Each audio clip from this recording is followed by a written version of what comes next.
Welcome back to Tab Theory. Today we're going to talk about some basic chord shapes.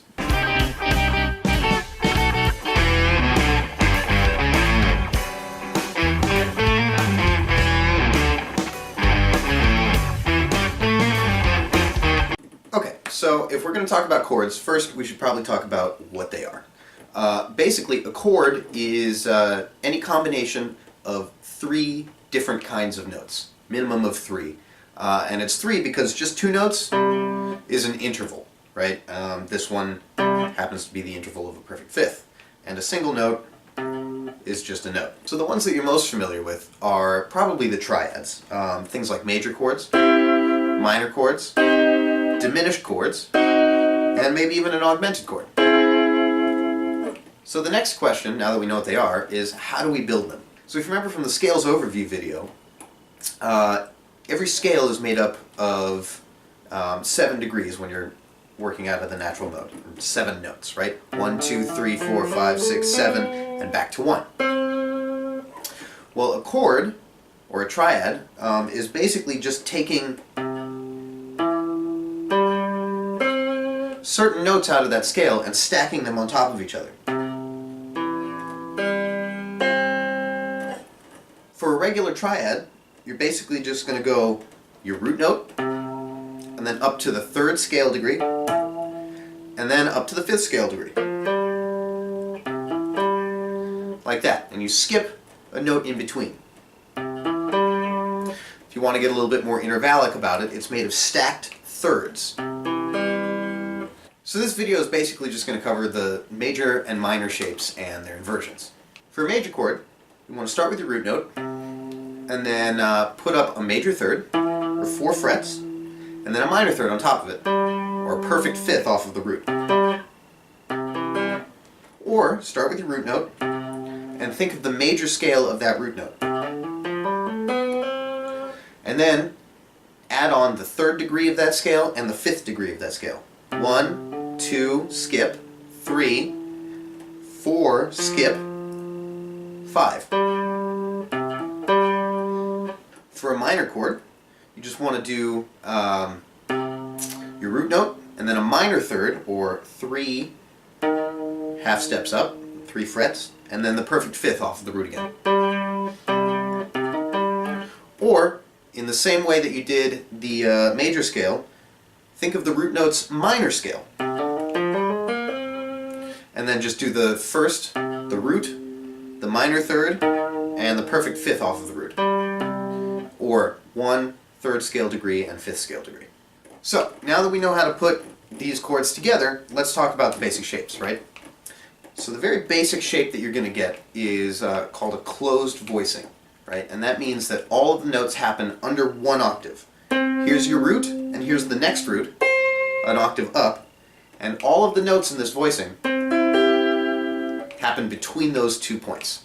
So oh, god damn.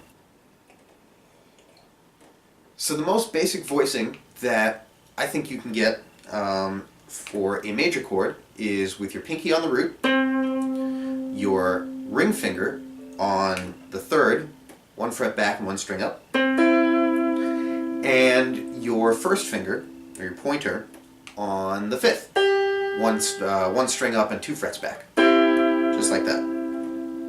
With a minor chord, you just go same thing pretty much, but you're going to switch your ring finger on 1 fret back with your middle finger 2 frets back. But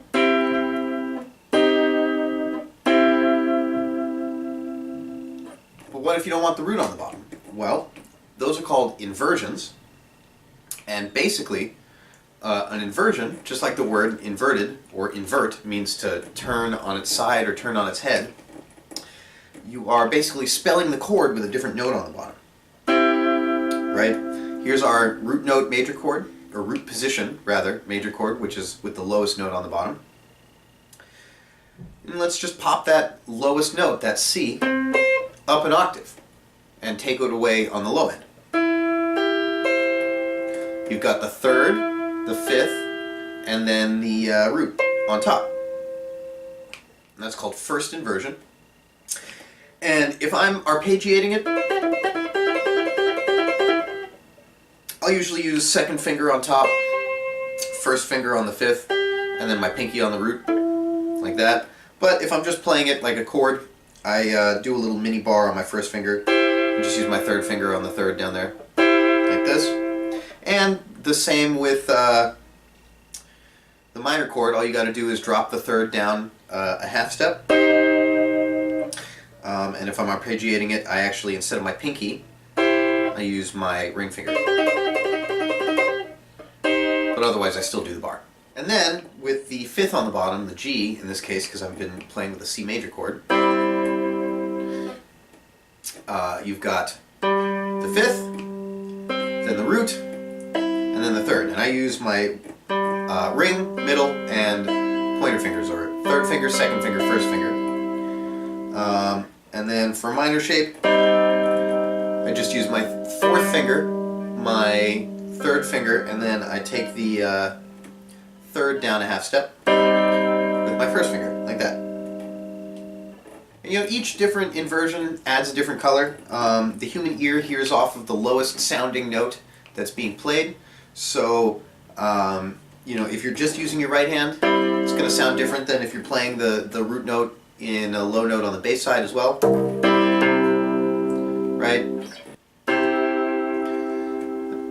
But then as soon as I drop it down to like the fifth in the bass side, or even the third, like that, you know, it kind of totally changes the color of it. And in the same way that we were popping, you know, the lowest note up an octave to give us the next inversion, if you pop like the middle note up an octave or the top note up an octave, you go from what's called a closed voicing, which is all of the notes again under one octave, into an open voicing, which is a chord that's built with notes that go beyond one octave of the root note. So in this guy here, I'm going to take the third and jump it up an octave while I keep the root and the fifth the same. And then you have what's called an open voicing. So with the bass side, because of the tuning, all of the voicings are actually going to be open voicings, which I think is kind of neat. It really broadens up the sound. But you get to use all of the same shapes that you would use on the treble side. So for example, my root position chord is going to be the first inversion chord on the treble side, right? Here's my root, here's my fifth, and here's my third. And if you want to look at it, it's basically upside down of the treble side. Just like that. So whatever's highest on the treble side inversion is now going to be your lowest on the bass side. And it's exactly the same shapes, just like that. I'm doing it with my first finger on the low note, the second finger, and then my pinky. And then for a minor chord, I just drop my pinky down to my ring finger, 1 fret back. Your first inversion is going to be the second inversion shape. And I'm doing the lowest note gets the third with my first finger. Then my second finger takes the root note there. I'm sorry, my third finger takes the root note there, and my second finger takes the fifth up top. Just like that. And then your first inversion shape, your root position shape is going to be the second inversion, right? Again, the lowest note on the bass side is going to be the highest note on the treble side. My first finger takes that G. Then my third finger takes the third, and then up top is the root, like that. And again, I'll just drop my third finger down to my second finger to get that minor shape. And with the first inversion, I hit the minor third 1 fret back with my first finger, and then I'm using my fourth finger on the root and my third finger on the fifth there. So the nice thing about the bass side chords is that you don't usually need to make the full chord to get the effect, right? Especially if you're mixing in the treble side. A lot of times I'll just use the outer two notes, right? So if I'm in the root position shape, I'm just using the root and then the third way up top. You know, if I'm in the first inversion shape, I'm using the third on the bottom and the fifth way up top. And then if I'm in the second inversion shape, I'll usually just do something like that, where I'm doing the fifth on the bottom and the root way up top, or I'll get the fifth and the third like that. When you start to mix them, like in the beginning of my arrangement for Sleepwalk, you get something like this.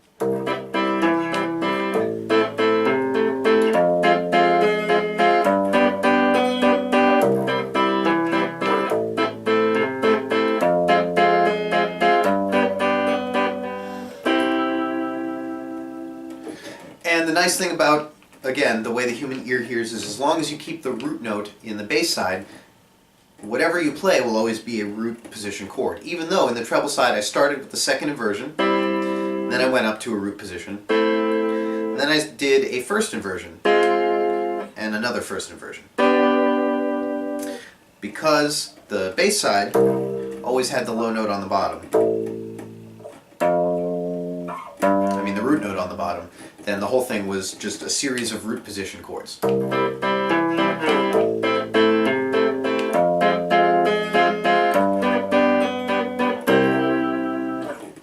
So that's the basic major and minor shapes on the treble side and the bass side.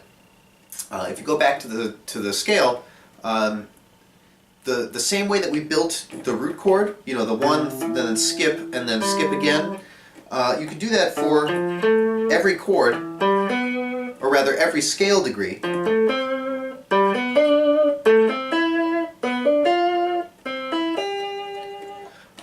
And it's basically the same thing. The one chord is going to be built off of the root, the two chord will be built off of the second note in the scale, and 3, 4 is built off of the fourth note in the scale, 5 is built off the fifth, and then 6, and 7, and back to 1.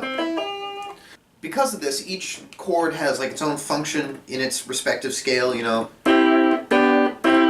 There's a reason why certain chords sound stronger leading to another chord, and stuff like that.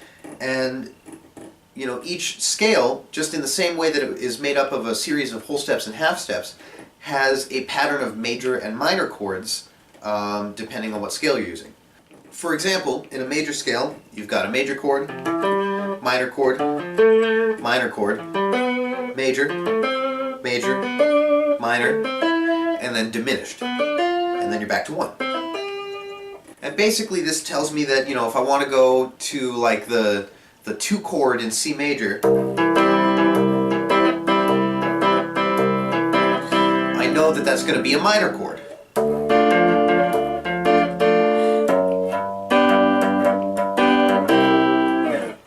So we'll get into some deeper chord stuff like voice leading and diminished chords and augmented chords and seventh chords and stuff like that. This is just the tip of the iceberg with chordal stuff, but I'm going to save that for other videos. Anyway, take this stuff and mess around with it, familiarize yourself with these shapes, familiarize yourself with transitioning between them and how each of them are set up, and yeah, cool. Hope it's helpful. Keep exploring.